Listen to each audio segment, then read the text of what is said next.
வணக்கம் தலைவா, அனைவருக்கும் இனிய வணக்கம். இன்னைக்கு நம்ம இந்த ஒரு வீடியோவில் இதை பற்றி பார்க்க போகிறோம் அப்படின்னு பார்த்தீங்கன்னா, தமிழக அரசு போக்குவரத்து கழகங்களில் வந்திருக்க மிக மிக முக்கியமான கதைகளை பற்றி இந்த வீடியோ பார்க்கலாம். ஸோ டிஎன்எஸ்டிசி தற்சமயம் வந்து பார்த்தீங்கன்னா 2026 காலி பணியிடங்கள். ஸோ இதை வந்து பார்த்திங்கன்னா காலி பணியிடங்களை நிரப்புவாங்களா மாற்றுறாங்களா அப்படின்றது கேள்விக்குறியாக இருக்குங்க.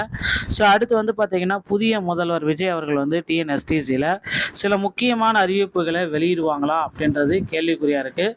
ஸோ என்ன அது எது அப்படின்றது எல்லாமே இந்த ஒரு வீடியோவில் உங்களுக்கு கிளியர் கட்டாக நான் எக்ஸ்பிளைன் பண்ண போகிறேன். போக்குவரத்து கழகத்தில் நிறைய குறைபாடுகள், நாளுக்கு நாள் போக்குவரத்து கழகத்தில் குறைபாடுகள், பேருந்துகள் சரிவர இயக்கமில்லை, பலதரப்பட்ட குறைபாடுகள் டிஎன்எஸ்டிசியில்.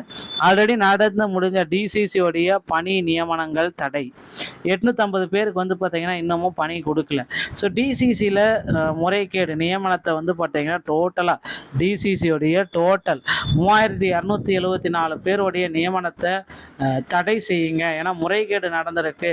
ஸோ இதை வந்து பார்த்திங்கன்னா மீண்டும் வந்து எங்களுக்கு போஸ்டிங்கை போடுங்க, மீண்டும் செய்முறை தேர்வை வச்சு போடுங்க அப்படின்னு சொல்கிறாங்க. ஸோ டிஎன்எஸ்டிசியோடைய புதிய அறிவிப்புகள் எப்பொழுதெல்லாம் வெளியாகலாம் அப்படின்றது தான் நான் இப்போ உங்களுக்காக சொல்ல போகிறேன். நீங்கள் நம்முடைய சேனலை முதல் முறையாக பார்க்குறீங்க அப்படின்னா மறக்காமல் ஒரு சப்ஸ்கிரைப் அண்ட் பெல்லை கிளிக் பண்ணி வச்சுக்கோங்க. வாங்க வீடியோக்குள்ளே போகலாம். போக்குவரத்து கழகம் தமிழகத்தில் திறம்பட செயல்பட்டு வந்திருக்கிற ஒரு மிகச்சிறந்த கழகம்னா அது போக்குவரத்து கழகம் அப்படின்னு சொல்லலாம்.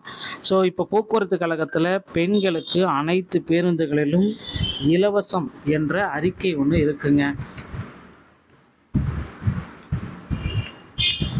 ஸோ அனைத்து அதிகமாக பெண்களுக்கு இலவசம், ஆண்களுக்கு இலவசம், டிஎன்எஸ்டிசியோட இந்த மாதிரி தொடர்ந்து ஃப்ரீ பஸ்ஸு, இது எல்லாமே தொடர்ச்சியாக போக போக என்ன நடக்கும் அப்படின்றது தெரியல. ஸோ போக்குவரத்து கழகம் சரிவை நோக்கி செல்லுமா அப்படின்றது எல்லோருடைய கருத்துமாக இருக்குது.